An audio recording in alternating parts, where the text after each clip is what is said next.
Hi friends, welcome to my YouTube channel Our Aim Our Dream PCSJ. Today I am here to discuss about how to crack AMU LLM entrance exam. जैसे कि हमने अपनी last video में discuss किया था कि AMU LLM entrance exam का 2020 में सिलेबस क्या है, क्या उसका न्यू पैटर्न है और इंट्रेंस एग्ज़ाम का क्या पैटर्न है।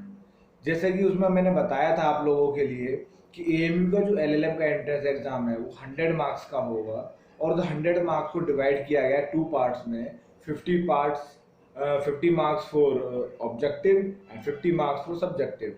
जो 50 मार्क्स से जो ऑब्जेक्टिव होगा उसमें आपके 50 क्वेश्चंस होंगे जिनमें कि 0.25 की नेगेटिव मार्किंग होगी और जो सब्जेक्टिव पोर्शन है उसमें आपके 10 सब्जेक्टिव क्वेश्चंस होंगे। ये हमारा जो एंट्रेंस एग्जाम है उसका एक पैटर्न है।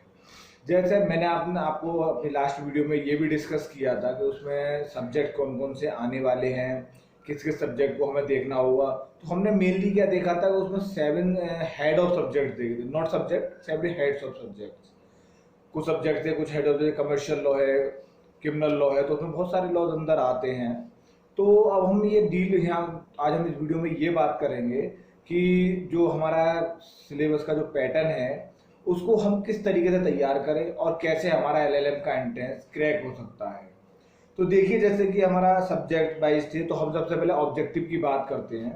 तो हमारे पास जो मैंने आपको सब्जेक्ट बताए थे वो 7 हेड्स ऑफ सब्जेक्ट बताए थे, जिनमें jurisprudence, constitution, commercial law, family law, labour law, criminal law और तुम्हारी इंटरनेशनल लॉ आता है। अब इसमें से अगर हम बात करते हैं ऑब्जेक्टिव के लिए तो जुरिस्प्रूडेंस है, 5 क्वेश्चंस जनरली आते ही है।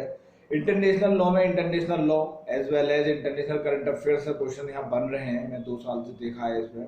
और उसके लिए आप क्या करेंगे कि जो इंटरनेशनल में यूएन चार्टर का जो डायरेक्ट आता है वो आप ले लीजिएगा, उससे आपको पढ़ने के बाद बहुत हेल्प मिलने वाली है इसमें। फिर उसके बाद आता क्रिमिनल जो स्टूडेंट में आपको प्रांजपे एक बुक है, उस प्रांजपे से आप उसके स्कूल्स और डेफिनेशंस और लास्ट सेकंड पार्ट में आप ownership, possession, rights and duties, इन कुछ टॉपिक्स को अगर आप कमांड कर लेंगे तो आपका जुरिस्प्रूडेंस का पोर्शन यहाँ objective as well as subjective के लिए क्लियर हो जाएगा। फिर उसके बाद आता है कॉन्स्टिट्यूशनल लॉ। कॉन्स्टिट्यूशनल लॉ में हमारे जो मेन पार्ट है वो है हमारा फंडामेंटल राइट। और इस समय स्टेट का रिलेशन बहुत न्यूज में रह रहा है, तो हो सकता है कि आपका क्वेश्चन स्टेट के रिलेशन पे आए। तो आप जो यूनियन और स्टेट दोनों के बारे में जानकारी रखें, जैसे कि रोल ऑफ गवर्नर, जुडिशरी का क्या रोल है प्रेजेंट टाइम में, क्योंकि ये दोनों चीज़ें बहुत न्यूज़ में है हाल फिलहाल में। तो आप उसको ज़रा थोड़ा ध्यान रखें, ठीक है ना। उस पर आपके क्वेश्चन सब्जेक्टिव में भी बन सकता है और ऑब्जेक्टिव में भी बन सकता है। ऑब्जेक्टिव में तो बनना ही है, बाकी सब्जेक्टिव में बन सकता है। फंडामेंटल राइट, सिटीजनशिप और स्टेट पे कि स्टेट का क्रिएशन क्या होता है, यूनियन टेरिटरीज का क्रिएशन कौन करता है, कैसे करता है, ठीक है ना। या फिर स्टेटहुड कैसे दिया जा सकता है, स्टेट को स्पेशल प्रिविलेज कैसे दी जाती है, क्या उसके बेनिफिट्स है, तो ये आप थोड़ा सा एक बार कवर कर लीजिएगा। फिर बात आती है हमारी कमर्शियल लॉ की। कमर्शियल लॉ की जब बात आती है तो हमें स्पेशली ऑब्जेक्टिव हो या सब्जेक्टिव हो, दोनों के हिसाब से 2 लॉज पे ज़्यादा फोकस करते हैं, जो है हमारा company law and IPR. IPR में हमें कॉपीराइट, ट्रेडमार्क, ज्योग्राफिकल इंडिकेशन, इनके बारे में थोड़ा बेसिक्स पता होना चाहिए। आईपीआर के लिए और कंपनी लॉ के लिए मैं बस इतना सजेस्ट करूंगा कि आप लोगों के बेसिक क्लियर होने चाहिए। जो आपने अपने 3 इयर्स एलएलबी या बीएलएलबी 5 इयर्स इंटीग्रेटेड कोर्स में आपने पढ़ा है, आप उसी सिलेबस के अनुसार कंपनी लॉ और आईपीआर को अगर कवर कर लेंगे तो होपफुली कि आपको उससे बेनिफिट मिलेगा और आपका वहां पर जो बेसिक है वो क्लियर हो जाएगा, जिससे कि आपको एंट्रेंस में बहुत हेल्प मिलेगी। फिर उसके बाद हमारा आता है फैमिली लॉ, हिंदू लॉ और मुस्लिम लॉ। इसके लिए आप हिंदू लॉ के लिए तो बेरेट को सजेस्ट करूंगा मैं कि बेरेट पे थोड़ा अच्छे से कमांड कर ले।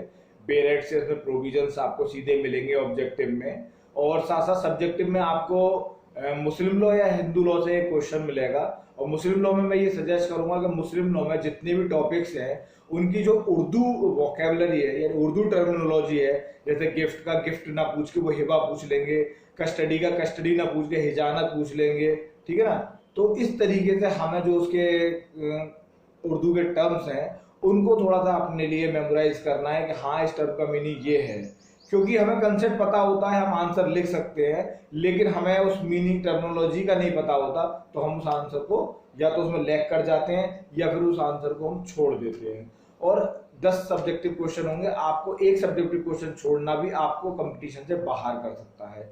फिर उसके बाद आता है हमारा लेबर लॉ। लेबर लॉ में आपको हो सकता है रिट्रेचमेंट जो होता है, या फिर जो भी लेबर लॉ के मेन प्रिंसिपल्स हैं या डॉक्ट्राइन्स हैं, उनको आप थोड़ा अच्छे से कर लें। साथ साथ में उसके एक्ट के कितने एक्ट हैं, उन एक्टों की ईयर का इन्फोर्समेंट डेट क्या है, और थोड़ा सा पेमेंट ऑफ वेजेस वाला जो प्रोविजन है उसे देखा, इंडस्ट्रियल डिस्प्यूट एक्ट में थोड़ा सा अच्छे से एक बार रिवाइज कर ले, तो उससे आपको ऑब्जेक्टिव क्वेश्चन भी कम से कम 5 तो आपको देखने को मिल ही जाएंगे। उसमें एक सब्जेक्टिव क्वेश्चन आपको देखने को मिलेगा, वो आपके किसी भी डॉक्ट्राइन किसी भी प्रिंसिपल पर बेस्ड होगा। हो सकता है मैटरनिटी बेनिफिट इस समय बहुत न्यूज में है, तो आपको मैटरनिटी बेनिफिट पे कुछ देखने को मिल जाए, तो बेटर है कि आप जितने भी इंपॉर्टेंट डॉक्ट्राइन्स हैं, इंपॉर्टेंट कंसेप्ट हैं, उनको एक बार देख लेंगे, ठीक है ना। लॉकआउट हुआ, रिट्रेचमेंट हुआ, ठीक है ना, स्ट्राइक हुआ, तो आप उन सब चीजों पर एक बार अपना कमांड कर लीजिएगा। फिर उसके बाद जब हमें क्रिमिनल लॉ की बात आती है, तो उसमें आईपीसी और एविडेंस सबसे मेजर इंपॉर्टेंट प्रो है सब्जेक्ट, जो इसमें क्रिमिनल लॉ में लीड करते हैं। तो देखिए आईपीसी के लिए मैं इतना कहना चाहूंगा, आईपीसी के जितने भी इंपॉर्टेंट सेक्शंस हैं उनको आप गो थ्रू कर लीजिएगा एक बार, स्पेशली चैप्टर 4, चैप्टर 16 और चैप्टर 17, इन पे आपकी अच्छी तरह से कमांड हो जाएगी, तो आपका ऑब्जेक्टिव में बहुत अच्छे से आपको कवर हो जाएगा। इस समय थोड़ा सा 153A, 153A, 153B, 292, 293 ये थोड़ा न्यूज में है, तो आप इन्हें जरा एक बार देख लीजिए। ऑफेंस अगेंस्ट स्टेट भी बहुत न्यूज में रह रहा है, तो आप इनको भी जरा थोड़ा सा एक बार गौर फरमाइएगा इन पर। फिर उसके बाद एविडेंस की जब बात करते हैं, तो एविडेंस में आपको जो इंपॉर्टेंट प्रोविजंस हैं, उन इंपॉर्टेंट प्रोविजंस पे अपना कमांड करना है, ज्यादा डीप नहीं जाना है, बस इंपॉर्टेंट प्रोविजन पे कमांड करना। बात रही सब्जेक्टिव की दोनों में, तो दोनों से आपको मिनिममली आपको एक एक क्वेश्चन दोनों से सब्जेक्टिव देखने को मिल जाएगा। क्वेश्चन कोई हार्ड एंड फास्ट नहीं आएगा, आपको बहुत सिंपल क्वेश्चन आएगा।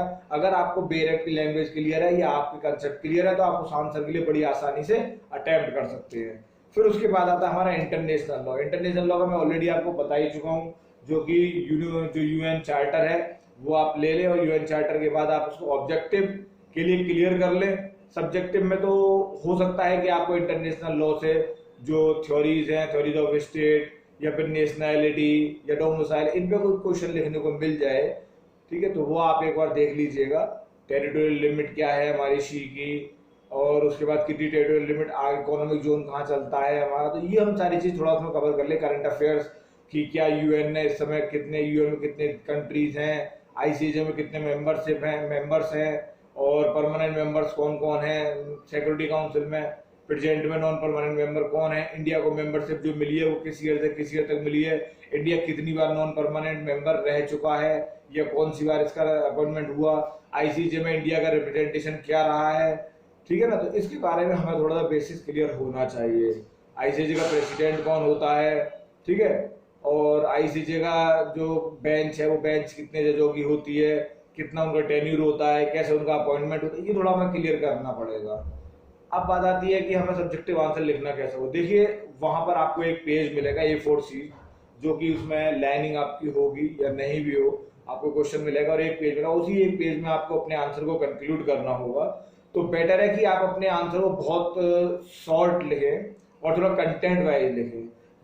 ये ना भूलें कि आपको उसी शॉर्ट आंसर में उसका इंट्रोडक्शन और कंक्लूजन भी आपको देना। तो मेरा जो सजेशन है वो ये है कि आंसर लिखते टाइम आप ये ध्यान रखें कि आपके आंसर राइटिंग में इंट्रोडक्शन, फिर लॉ, फिर उसके बाद एक एग्जाम्पल या एक केस लॉ, या फिर लास्ट में फिर कंक्लूजन, ये चीजें आपके आंसर राइटिंग में होना चाहिए AMU LLM एंट्रेंस एग्जाम के लिए, जिससे कि आपका क्वेश्चन का जो पैटर्न है उसका आंसर करने का वो एक अच्छा तरीका हो जाएगा, और हो सकता है कि एग्जामिनर पे वो एक अपना अच्छा प्रभाव डाले और आपको उसका पॉजिटिव रेस्पॉन्स मिले और आप उसमें सेलेक्ट भी हो जाए, ठीक है। तो मैं अपनी तरफ से यही चाहूंगा सब लोग अपनी अच्छे से मेहनत करें और अपने एंट्रेंस एग्जाम का अगर आपका टारगेट है मेन AMU का तो उसको क्लियर करें। Wish you all the best from my side. Please like and subscribe my YouTube channel. And for syllabus of AMU LLM entrance exam, you can visit my Facebook group Our Aim Our Dream PCSJ, as well as Telegram group Our Aim Our Dream PCSJ. Okay, thanks a friend.